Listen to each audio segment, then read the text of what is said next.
त्रिपुंड में दो विधान बताए गए। एक तो इस प्रकार का कि मध्य की दो रेखाओं को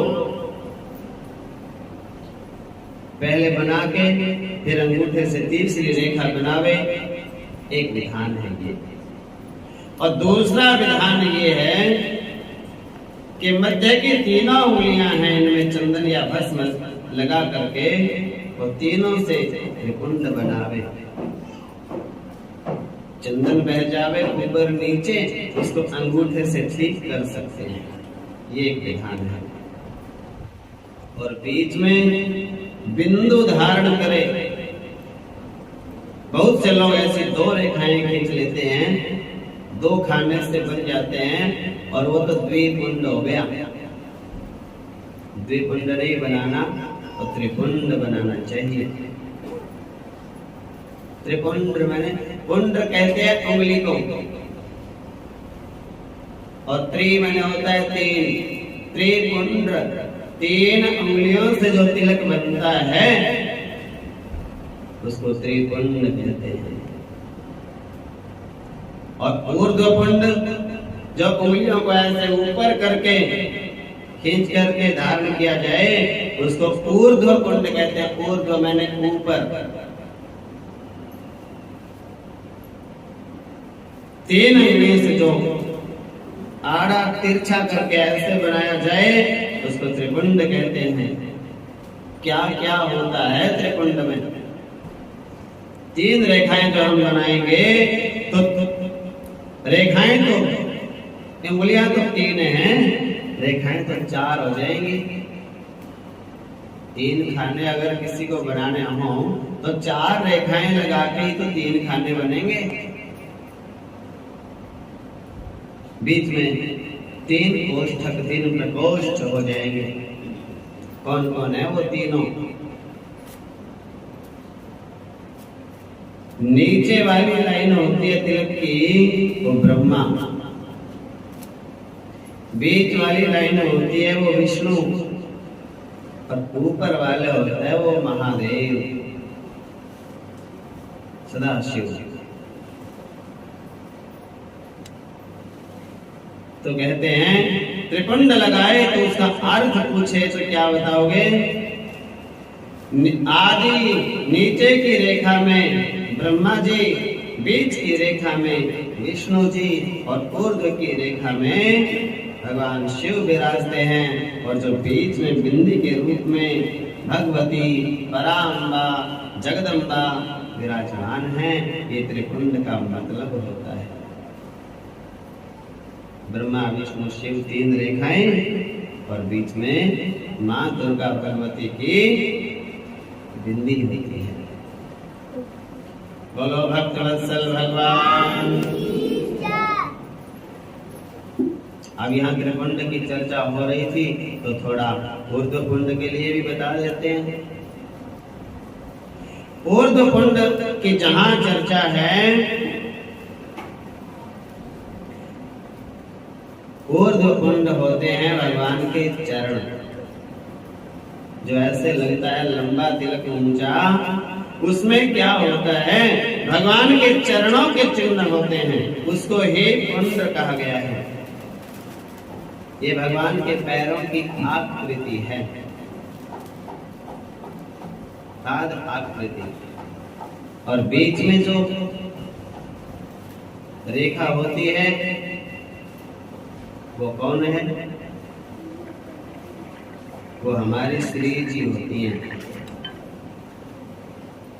बीच में एक इधर से होती है रेखा, एक इधर लगता है, और एक लाल रंग का बीच में लगता है। तो वो जो बीच वाली लाल वाली होती है वो श्री जी विराजती हैं। पाद आकृति में ये जो रेखा ब्रह्म बोधक है, भगवती पराम्बा श्री जी की बोधिका है। इस प्रकार ऐसा भाव कहा गया है।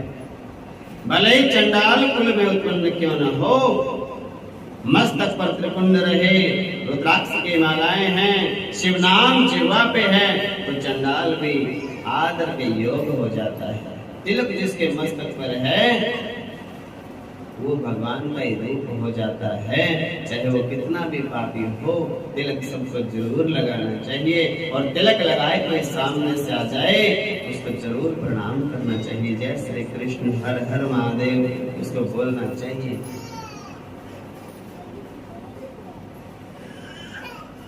जल स्नान होता है, जल ना मिले तो नारायण का नाम ले लो, उसको मंत्र स्नान बोलते हैं।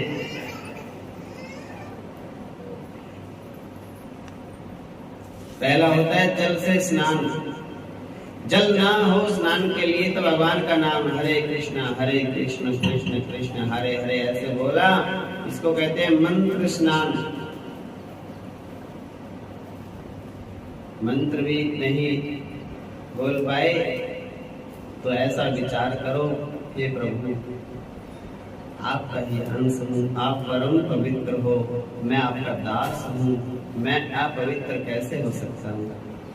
जब मैं पवित्र से बना हूँ, सब विश्व पवित्र से बना है, विश्व की कण कण में आप रहते हैं, मेरे लिए तो विश्व का कण कण ही पवित्र है, तो मैं अपवित्र कैसे हो सकता हूँ? मैं मानता हूँ कि मैं अपवित्र कभी नहीं था, आज भी नहीं हूँ और कभी होऊंगा भी नहीं।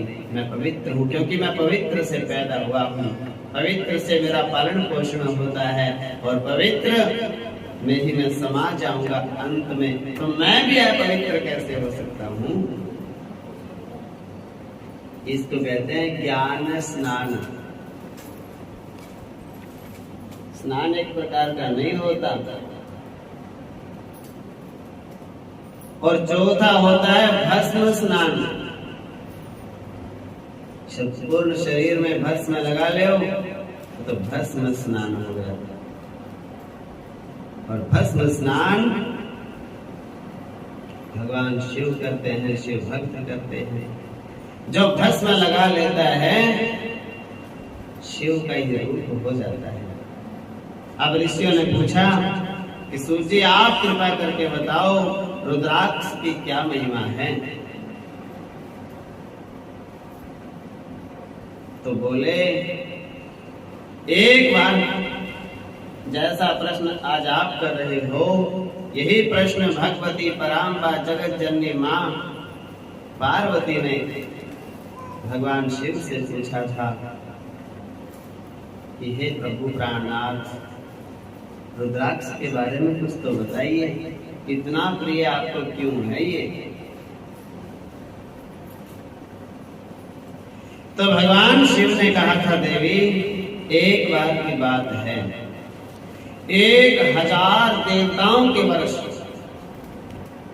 गृहस्थियों के वर्ष नहीं, देवताओं के भगवान भोलेनाथ के 1000 वर्षों तक कहने लगे मैंने घोर तपस्या की, मेरा मन भक्ति में डूब गया, अति आनंदित हो गया, भगवान का साक्षात्कार करके मेरे ठाकुर का मैं परम प्रसन्न हो गया। 1000 वर्षों तक समाधि नहीं खोली मैंने, भगवान की ठाकुर जी की लीलाएं देखता रहा।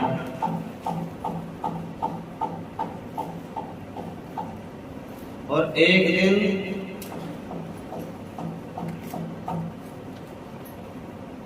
इतना मैं प्रेम में प्रसन्न हो गया, डूब गया, खो गया, बीरबल हो गया, और अचानक मेरे नेत्र खुले और प्रेम के आंसू छलक आए, खुशी के आंसू आ गए मेरी आंखों में।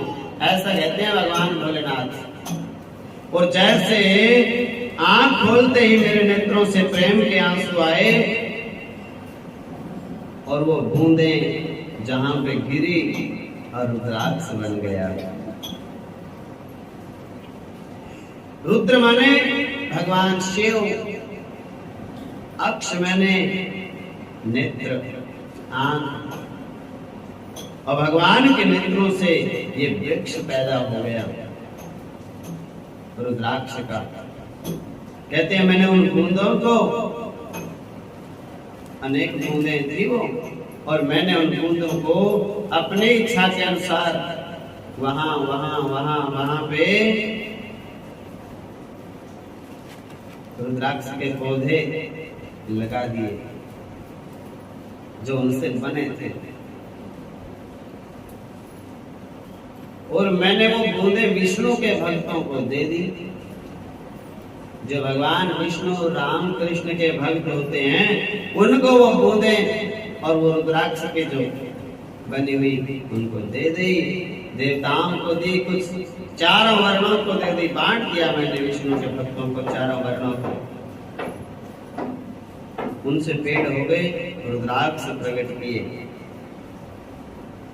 अब मैंने अपने अति प्रिय रुद्राक्ष को कहां कहां बांटा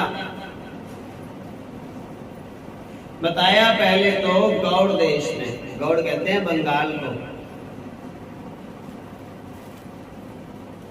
बंगाल होता है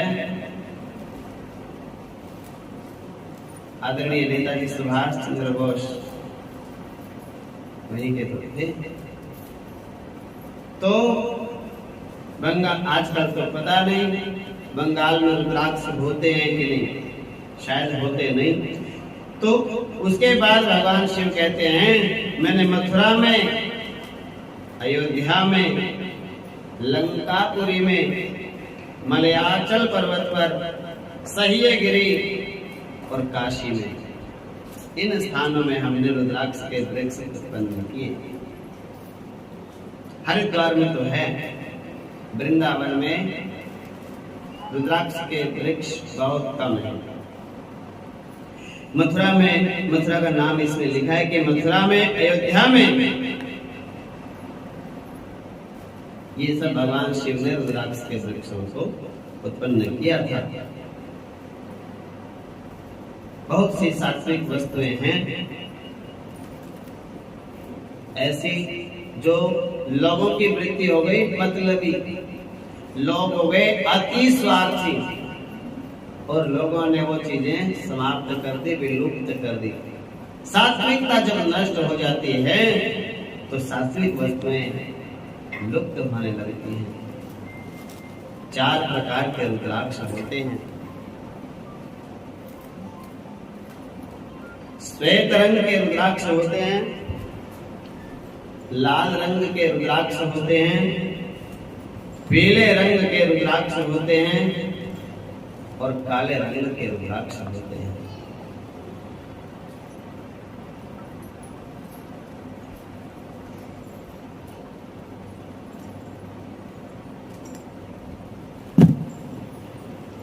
तो क्या बताया, 4 तरह के रुद्राक्ष होते हैं, श्वेत रंग के, लाल रंग के, पीले रंग के और कृष्ण वर्ण के। श्वेत वर्ण का रुद्राक्ष ब्राह्मण को धारण करना चाहिए। लाल रंग का रुद्राक्ष क्षत्रिय को, पीले वर्ण का रुद्राक्ष वैश्य को और कृष्ण वर्ण का रुद्राक्ष शूद्र को धारण करना चाहिए। अथवा ना मिले तो जो मिल जाए वही धारण कर लेना चाहिए।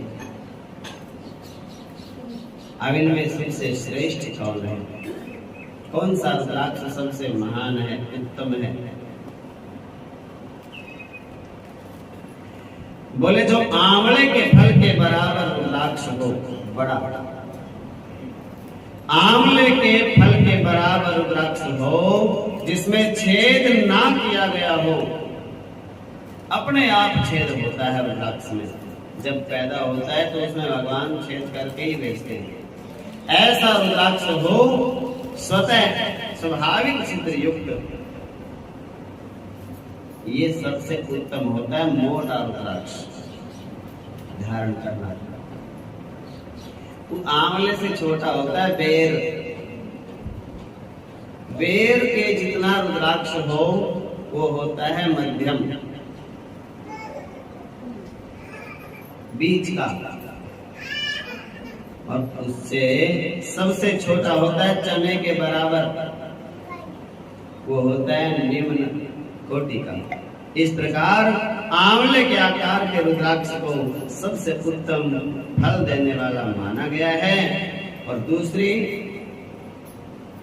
एक और रुद्राक्ष की प्रजाति है जो छोटी ही है, उसके संबंध में लिखा गया है। जैसे भगवान कृष्ण की माला होती है गुंजा की, छोटे छोटे मन के होते हैं, वैजयंती माला होती है,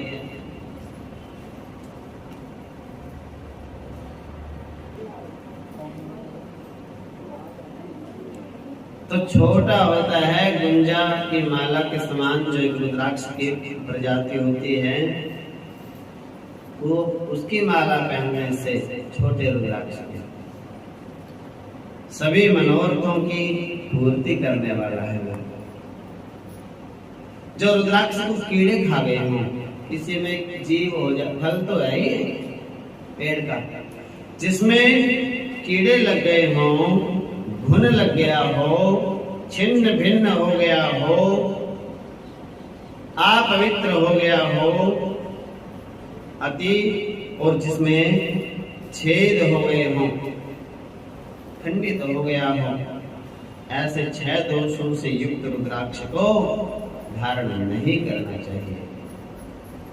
अपने आप जिसमें छिद्र हो गया हो, अपने आप जिसमें सुराख है, उस रुद्राक्ष को धारण करना चाहिए। और 1100 रुद्राक्ष जो अपने शरीर पर धारण कर लेता है, पूरे एक माला में 108 होते हैं, जो मतलब 11 मालाएं पहन लेते हैं, हाथों में, जटा में, कंठ में, पूरे शरीर पर जो ऐसे रुद्राक्ष को धारण कर, मतलब 1100 रुद्राक्ष जो अपने देह पर धारण करता है, वो शिव माना जाता है, शिव का ही रूप हो जाता है। किस अंग में कितने रुद्राक्ष धारण करने चाहिए, इसकी भी अलग अलग विधि बताई।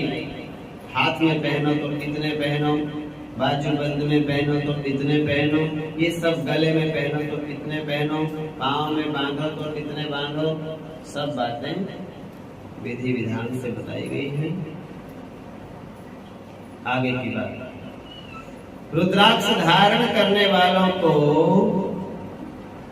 क्या क्या नहीं खाना चाहिए।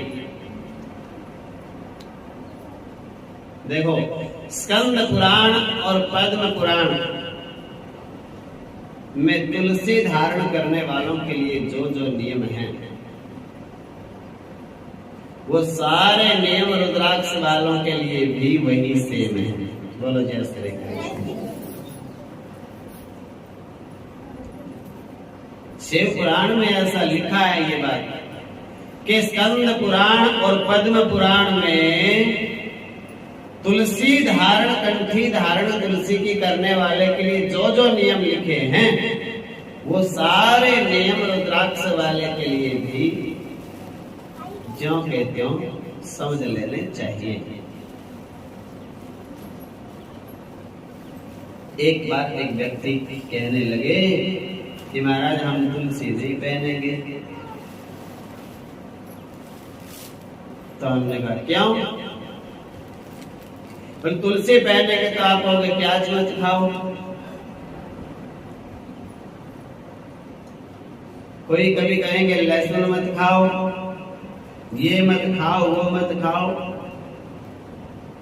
आप ये बता दो, हम रुद्राक्ष पहन लेंगे, रुद्राक्ष में कुछ छूट है क्या?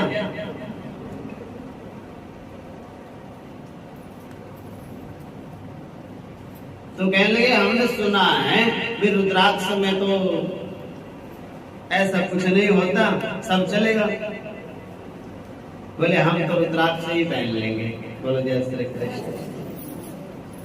तुलसी नहीं पहनेंगे, तुलसी में थोड़ा धर्म नियम मर्यादा ज्यादा है।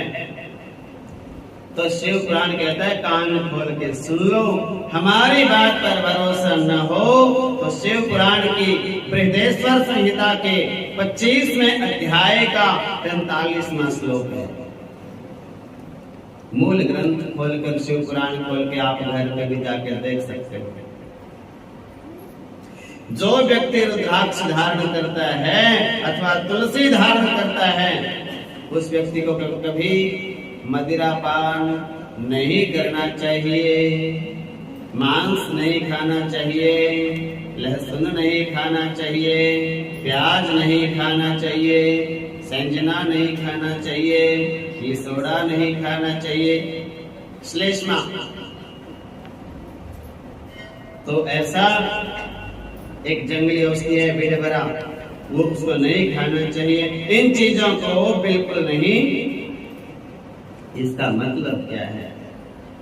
रुद्राक्ष धारण करो या तुलसी धारण करो, विधि बराबर है। नमः पार्वती। स्पष्ट बातें लिखी हैं। जो भस्म, जटा और रुद्राक्ष इन तीनों को धारण करते हैं। सुनो देखो, कच्ची पहली वाले पक्की पहली में हो सकते हो, आंगनवाड़ी वाले कच्ची पहली में हो सकते हो। अब कोई खा रहा है, पी रहा है प्याज लहसुन, तो आगे बढ़ो, उसी क्लास में नहीं अटकना चाहिए। अब धीरे धीरे हमारा प्रयास ये है कि आपको संगति का असर आना चाहिए। कुछ लोग ऐसे हैं जो नहीं ग्रहण करते लहसुन प्याज, तो उनकी संगत, उनकी क्लास में आप रोज बैठते हो, उनसे कुछ सीखो और आगे बढ़ो। अपने जिद पे नहीं अड़े रहना चाहिए। धीरे धीरे सुधार, धीरे धीरे व्यवहार, धीरे धीरे विचारों में परिवर्तन आवश्यक है। जो भस्म, जटा और रुद्राक्ष इन तीनों को धारण कर लेते हैं, जटा भी रखते हैं, भस्म भी लगाते हैं, रुद्राक्ष भी धारण करते हैं, वो कभी यमलोक में नहीं जाते, ऐसा लिखा है। श्रद्धा पूर्वक जो रुद्राक्ष धारण करता है उसकी कभी अकाल मृत्यु नहीं हो सकती, दुर्घटना में कभी मृत्यु नहीं होती। इसलिए श्रद्धा पूर्वक रुद्राक्ष धारण करना चाहिए।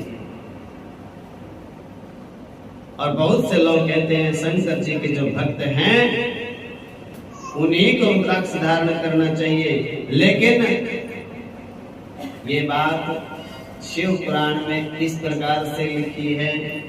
शिव पुराण के 25वें अध्याय के 62वें श्लोक में लिखा है, विष्णु का भक्त भी, गणेश जी का भक्त भी, सूर्य का भक्त भी और दुर्गा मैया के भक्त भी सभी रुद्राक्ष को धारण कर सकते हैं।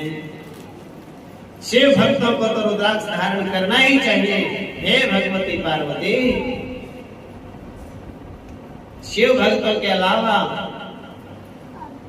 दुर्गा के भक्त, राम कृष्ण विष्णु के भक्त, सूर्य के भक्त और गणेश जी के भक्त सभी रुद्राक्ष को धारण कर सकते हैं और अपने भगवान की पूजा फिर भी कर सकते हैं। ऐसा लिखा है शिव महापुराण में। शिव भगवान ने पार्वती माँ को सुनाई है ये बात।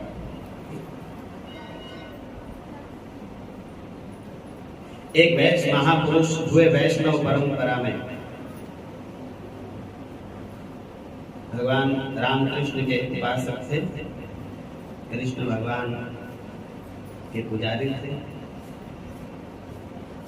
वैष्णव परंपरा में उनका नाम था श्री अद्वैत आचार्य, प्रभु के वंशज ठाकुर श्री विजय कृष्ण गोस्वामी। उनका लोग भाषा में जटिया बाबा बोलते थे। जटाएं थी बड़ी बड़ी सिर में, लोग जटिया बाबा कहते थे। बड़े उच्च कोटि के महापुरुष, सिद्ध संत थे। उनकी परंपरा में अनेक सिद्ध महापुरुष हुए, आज भी हैं। बड़ी विचित्र अद्भुत परंपरा है।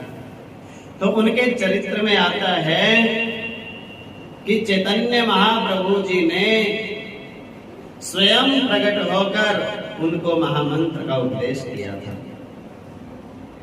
जटिया बाबा को। ऐसे उनका नाम है ठाकुर विजय कृष्ण गोस्वामी। वे तुलसी की माला तो पहनते ही थे, लेकिन साथ में रुद्राक्ष की माला भी धारण करते थे तुलसी के साथ में। क्यों? उन्होंने शिव पुराण को पढ़ रखा था और शिव पुराण में लिखा हुआ था कि तुलसी के साथ में भी रुद्राक्ष को पहन सकते हैं, ऐसा लिखा है। रुद्राक्ष की माला भी धारण करते थे। तो एक बार कुंभ का मेला आया, हरिद्वार का या प्रयाग का, और उसमें एक बड़ा सब संत आए वैष्णव परंपरा के, सबके गले में तुलसी की कंठियां थी, सब कृष्ण के राम जी के भक्त थे, और किसी के गले में भी रुद्राक्ष नहीं था। तो बड़े बड़े संतों की मीटिंग हुई,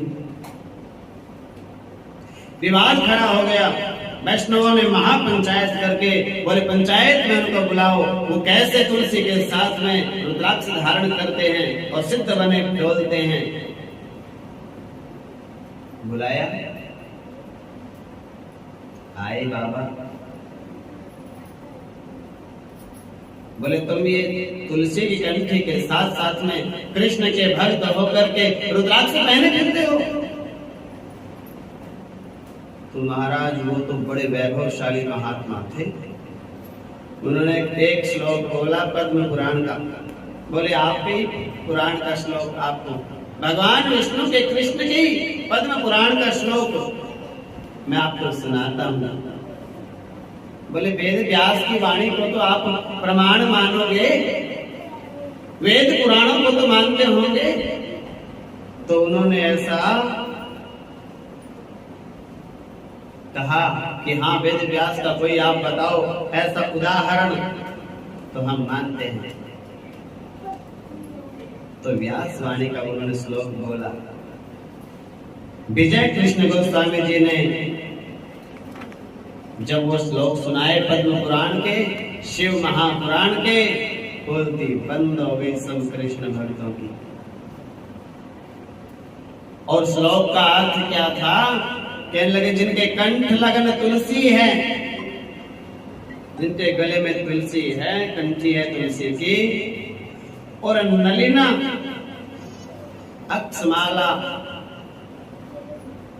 नलिन कहते हैं कमल को, और नलिना कहते हैं कमल की माला को। अब कमल की माला कौन पहनता है? कमल गट्टे की माला पहनी जाती है, तो कमल गट्टे की माला को कमल की ही माला समझा जाता है। कमल के फूल का बीज तो कमल गट्टा है, तो कमल गट्टे की माला जिसके गले में है। और तीसरा लिखा अक्षमाला, अक्ष माने रुद्राक्ष की माला जो धारण करता है। मानो उस श्लोक में लिखा था तुलसी की माला, कमल गट्टे की माला और रुद्राक्ष की माला जो धारण करता है, और जिसके ललाट पर त्रिपुंड या ऊर्ध्वपुंड है, वो सब वैष्णव है। बोलो शंकर भगवान, ऐसा बताया। नतमस्तक हो गए सब पंचायत को, झुकना पड़ा बाबा जी के चरणों में, उनके विचारों के आगे। लिखा है विष्णु आदि देवताओं के भक्त भी रुद्राक्ष की माला को और रुद्राक्ष को धारण कर सकते हैं। बहुत से लोगों का प्रश्न होता है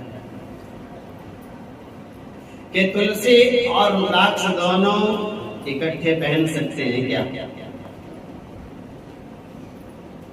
देखो, अपने देवता में दृढ़ता के लिए हम ऐसा बता तो देते हैं कि रुद्राक्ष वाले रुद्राक्ष पहनो, तुलसी वाले तुलसी पहनो। ये क्यों बताते हैं? ताकि दूर से हमें पहचान रहे, ये ठाकुर के भक्त हैं, ये शिव भक्त हैं। उनको देख के उनके तरीके का, उनके साथ में आचार व्यवहार, कथा कीर्तन उसी तरह का हो जाता है।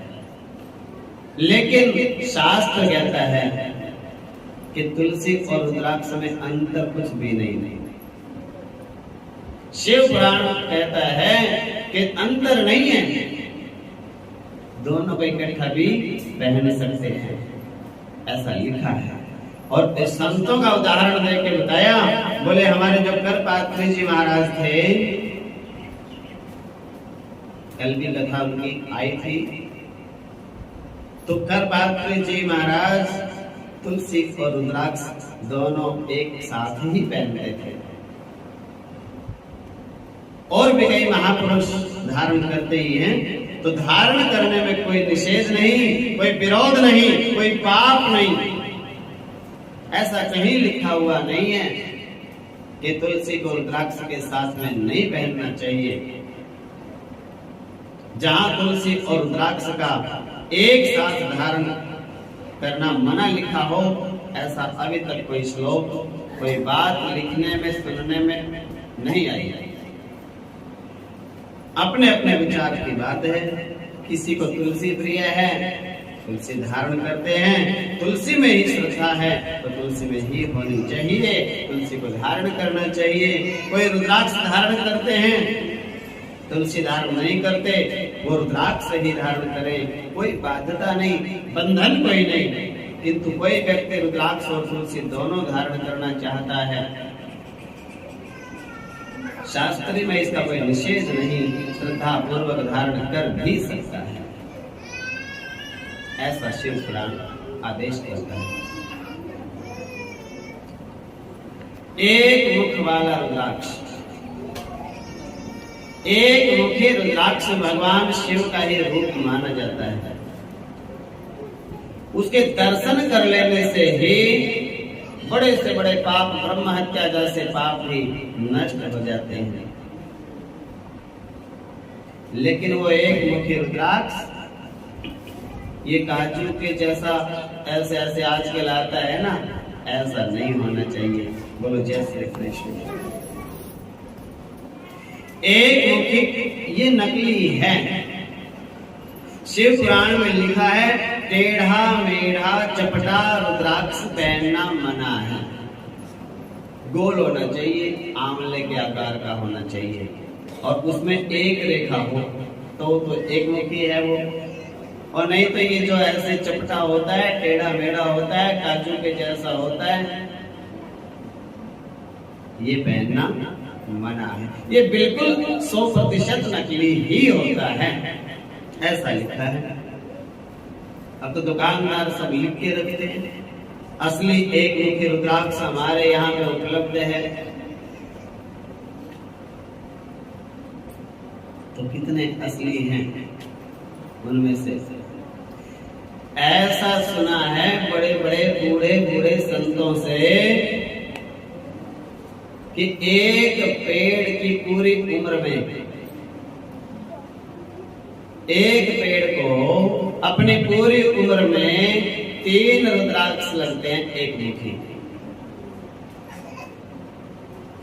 और उन तीनों में से एक रुद्राक्ष तो चला जाता है स्वर्ग में अपने आप, देवताओं के पास। एक रुद्राक्ष चला जाता है गिर के पाताल में, नागलोक में। और एक रुद्राक्ष रहता है धरती पर। पूरे एक जीवन में, एक पेड़ के ऊपर पूरे जीवन में एक ही रुद्राक्ष धरती वालों को मिलता है। अब वो किसके भाग्य में है, उसी को प्राप्त होता है। ये लगने से पहले पता नहीं है कि कब लगेगा, किस कहां पे लगेगा। एक ही रुद्राक्ष बहुत दुर्लभ है। अब तो लोग इतने चालाक हो गए हैं कि उन्होंने रुद्राक्ष को बनाने की तैयारी, मशीनें बनाती हैं, मटेरियल तैयार कर लिया रुद्राक्ष बनाने का, और उस रुद्राक्ष में शिवलिंग बना देते हैं, सर्प बना देते हैं, ओम बना देते हैं, जाने क्या क्या बना देते हैं। और एक कहने लगा, भक्त आया, कहने लगा महाराज जी हमारे पास तो 16 मुखी रुद्राक्ष है। तो हमने कहा आप तो बहुत भाग्यशाली हो, 16 मुखी रुद्राक्ष आपके पास। और शिव महापुराण में लिखा है 14 मुखी से आगे होता ही नहीं। बोलो जय श्री कृष्ण। शिव महापुराण कहता है 14 मुखी से बड़ा रुद्राक्ष नहीं होता, और उनके पास 16 मुखी है। तो बनावट ज्यादा चल रही है। मतलब क्या है, इतना बड़ा बना दें, 20-20 उसमें लकीरें कर देते हैं, 20 मुखी हो गया। ये सब नाटक है। इसलिए शास्त्र में जो लिखा हो उसी को प्रमाण मान करके व्यवहार करना चाहिए। तो एक मुखी रुद्राक्ष शिव का रूप होता है। उस रुद्राक्ष की जहां पूजा होती है वहां उपद्रव नहीं होते, सभी कामनाएं पूर्ण हो जाती हैं। दो मुखी रुद्राक्ष देव देवेश्वर भगवान भोलेनाथ का, गौरी शंकर का रूप होता है दो मुखी रुद्राक्ष। गौवध का भी पाप लग जाए किसी को, दो मुखी रुद्राक्ष के दर्शन करने मात्र से नष्ट हो जाता है। तीन मुख वाला रुद्राक्ष अग्नि देवता का रूप होता है, सब विद्याओं को प्रदान करने वाला होता है। चार मुख वाला रुद्राक्ष ब्रह्मा जी का रूप होता है और ब्रह्म हत्या के पाप समाप्त हो जाते हैं देखने मात्र से, और उसको दर्शन करने से, स्पर्श करने से, धारण करने से चारों चीजें प्राप्त हो जाती हैं। धर्म, अर्थ, काम, मोक्ष चारों मिल जाते हैं चार मुखी रुद्राक्ष पहनने से। पंचमुखी रुद्राक्ष सबसे ज्यादा मिलता है दुनिया में, अधिक मात्रा में होता है। वो काल अग्नि रुद्र का रूप होता है। ये रुद्राक्ष भी पाप अन्न भक्षण से,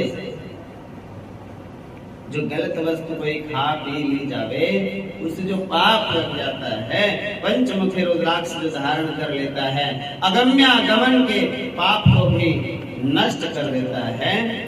पंचमुखी रुद्राक्ष पवित्र कर देता है व्यक्ति को।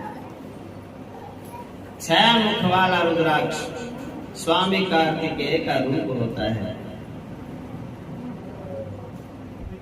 उसको दाहिनी भुजा आदि पर धारण करने से ब्रह्म हत्या आदि के पापों से मुक्त हो जाता है। सात मुखी रुद्राक्ष कामदेव का रूप होता है, अनंग का। वो रुद्राक्ष को धारण कर ले सात मुखी तो दरिद्र व्यक्ति भी धनवान हो जाता है। आठ मुखी रुद्राक्ष अष्टमुख भैरव का रूप होता है। उसको धारण करने से मनुष्य की लंबी आयु होती है, पूर्ण आयु होता है। वो मृत्यु के पश्चात शिव रूप हो जाता है। नौ मुखी रुद्राक्ष भी भैरव का भी रूप है, भगवान कपिल का भी रूप है। और नौ मुखी रुद्राक्ष माँ दुर्गा का रूप होता है, नौ दुर्गा। उसको धारण करने वाला मनुष्य भगवान शिव कहते हैं मेरे ही समान हो जाता है, इसमें संदेह नहीं है। 10 मुख वाला रुद्राक्ष स्वयं भगवान विष्णु का रूप है। 10 मुख वाला रुद्राक्ष विष्णु रूप है। 10 मुखी रुद्राक्ष को धारण करने वाला व्यक्ति जो है उसकी सारी कामनाएं पूर्ण होकर के और वो विष्णु रूप हो जाता है। 11 मुख वाला रुद्राक्ष 11 रुद्र रूप है। उसको धारण करने से मनुष्य हर काम में विजय प्राप्त करता है। 12 मुख वाला जो रुद्राक्ष है 12 सूर्यों का होता है। 12 आदित्य होते हैं, उनको अपनी जटाओं में धारण करना चाहिए। सूर्य को ज्ञान पड़ता है, प्रकाश हृदय में पड़ता है। 13 मुख वाला रुद्राक्ष विश्व देवता, विश्व देवों का रूप होता है। सुख सौभाग्य मंगल का दाता होता है, अभीष्ट की पूर्ति करने वाला होता है। 14 मुखी रुद्राक्ष ये अंतिम है, 14 के बाद होता नहीं, सब बनावटी है। और एक मुखी अगर पूरा गोल मिले तो असली कह सकते हैं। अगर टेढ़ा मेढ़ा चपटा काजू बादाम की जैसा मिले तो वो एक मुखी नकली होता है। ये अलग अलग 14 मुखी रुद्राक्षों के धारण के मंत्र भी होते हैं। बिना मंत्र के रुद्राक्ष को धारण नहीं किया जाता। स्वयं मंत्र उच्चारण करने आते हो तो पढ़ के करें, ना पढ़ने आवे तो विद्वान ब्राह्मण संत गुरुओं से मंत्र उच्चार के साथ शुभ मुहूर्त में सोमवार के दिन अच्छे लगन में अच्छे मुहूर्त में उन रुद्राक्ष को धारण करना चाहिए। जो बिना मंत्र के रुद्राक्ष धारण करता है शुभ नहीं माना जाता। 14 इंद्रों के कार्यकाल तक भी ये बात है कि अब अपने आप बिना मंत्रों के रुद्राक्ष धारण नहीं करना चाहिए, ये तो दोष लगता है लंबे समय तक। इसका मतलब है मंत्र पढ़कर ही रुद्राक्ष को धारण करना चाहिए। जो रुद्राक्ष धारण करता है उस पर भगवान भोलेनाथ अति प्रसन्न हो जाते हैं, भगवान विष्णु अनंत प्रसन्न हो जाते हैं, गणेश जी प्रसन्न हो जाते हैं, सूर्य नारायण प्रसन्न हो जाते हैं, माँ भक्ति पराम्बा जगत जननी देवी पार्वती प्रसन्न हो जाती है। सभी देवी देवता रुद्राक्ष को धारण करने वाले व्यक्ति के ऊपर प्रसन्न हो जाते हैं। बोलो भक्तवत्सल भगवान। यहाँ बृहदेश्वर संहिता पूर्ण हुई। हालांकि शिव पुराण की बृहदेश्वर संहिता उसमें सिद्धांत के विषय का प्रतिपादन ज्यादा है। इनमें ये सारी बातें बहुत समझाई जाती हैं। कुछ कथावाचक लोग तो इन बातों को सुनाते ही नहीं, कहानियां सुनाते और आगे बढ़ जाते हैं, लेकिन एक प्रकार से पूरे शिव पुराण का सार इसमें है। ये सुनाना बहुत आवश्यक था, इसलिए सभी अध्यायों में से कोई न कोई बात कह करके आज बृहदेश्वर संहिता को भगवान शिव के चरणों में समर्पित किया जाता है। नमः पार्वती पते हर हर महादेव।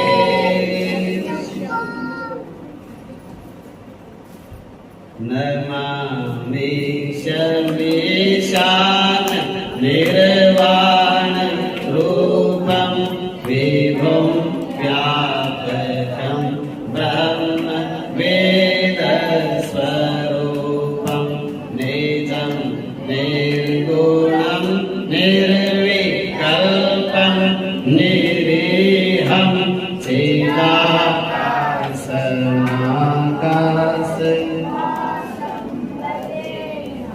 निराकार ओंकार मूलं तुरीयं गिराज्ञान गोपीत मीशं गिरीशं करालं महाकाल कालं कृपालं गुणाकार संसार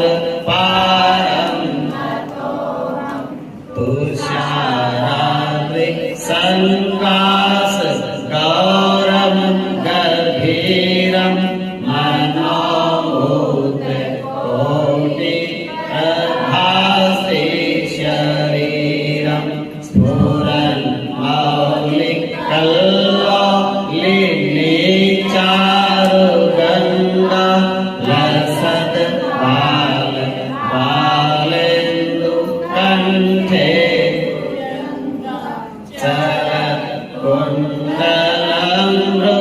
सुनेत्रं विशालं प्रसन्नाननं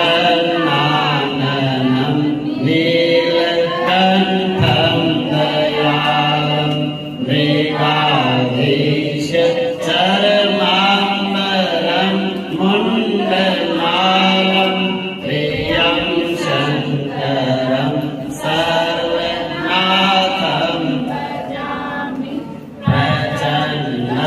प्रकृष्टं प्रगल्भं परेशम् अखण्डम् अजं भानुकोटिप्रकाशम्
रुद्राष्टकमिदं प्रोक्तं विप्रेण हरतोषये ये पठन्ति नरा भक्त्या तेषां शम्भुः प्रसीदति। श्री गोस्वामी तुलसीदास कृतं रुद्राष्टकं भगवते सांब सदाशिवार्पणमस्तु। नमः पार्वती पते।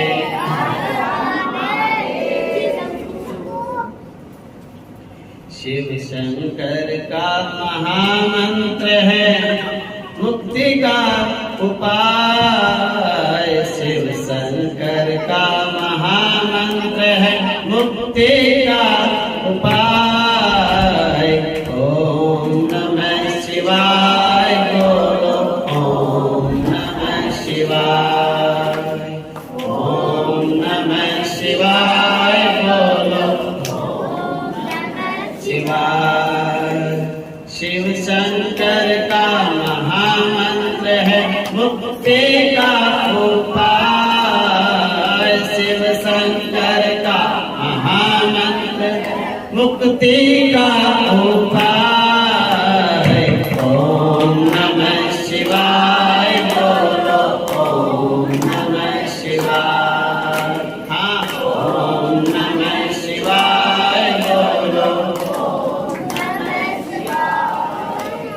जब जब डोले जीवन मैया शिव की महिमा गाओ।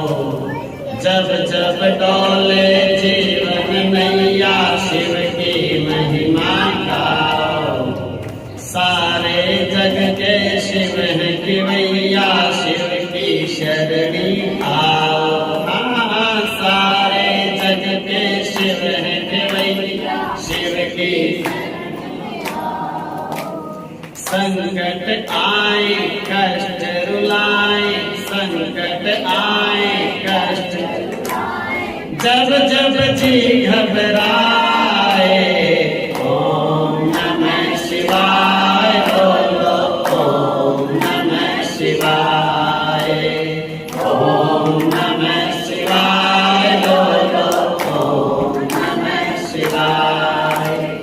शिव शंकर का महामंत्र है मुक्ति का उपाय। शिव शंकर का महामंत्र मुक्ति का उपाय। ओम नमः शिवाय बोलो, ओम नमः शिवाय, ओम नमः शिवाय बोलो। सबसे प्यारे सबसे प्यारे बाबा भोले वाले हैं। सबसे प्यारे सबसे प्यारे बाबा भोले। भांग धतूरे की मस्ती में रहते वो मत वाले हैं। भांग धतूरे की मस्ती में रहते वो मत वाले। बम बम भोले कहते जाओ, बम बम भोले कहते जाओ, जो सब आए जाए। ओम नमः शिवाय बोलो, ओम नमः शिवाय, ओम नमः शिवाय बोलो, ओम नमः शिवाय। शिव शंकर का महामंत्र है मुक्ति का उपाय। शिव शंकर का महामंत्र है मुक्ति का उपाय। ओम नमः शिवाय बोलो, ओम नमः शिवाय, ओम नमः शिवाय बोलो। अर्ध चंद्रमा माथे सोहे गल सरसों की माला। अर्ध चंद्रमा माथे सोहे गल सरसों की माला। तेज धारी के तेज से पाए सूरज पे उजियाला। तेज धारी के तेज